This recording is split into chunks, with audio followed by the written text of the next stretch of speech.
Nakita niyo ba 'tong post na 'to about sa Microsoft director na na-layoff?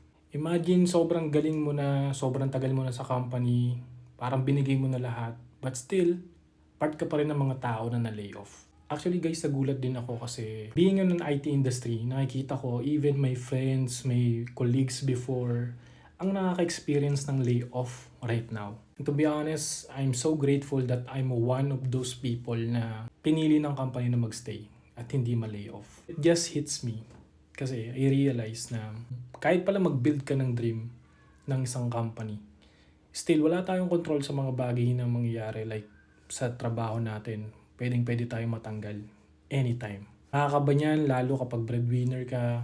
Ang kailangan mo lang gawin is maintindihan na hindi mo control yung ganong bagay.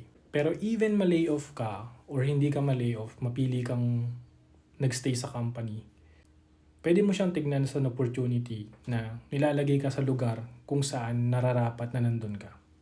It could mean na kapag inalis ka dyan, maybe there's some doors that will actually open for you na soon magpapasalamat ka that na-layoff ka. Dahil nga, kundi dahil doon, makukuha mo yung opportunity na yon. And if you're one of those people na kagaya ko, nandun sa company pa rin ngayon, maybe it's a message for you to really grow where you are.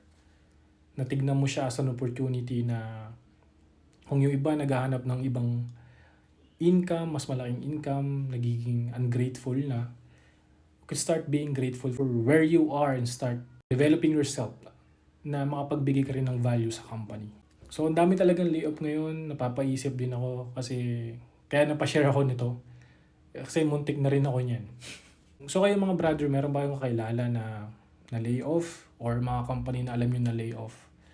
Paano nyo nga ba yun i-cope up kung sakaling kayo yung naka-experience nun? Comment down below.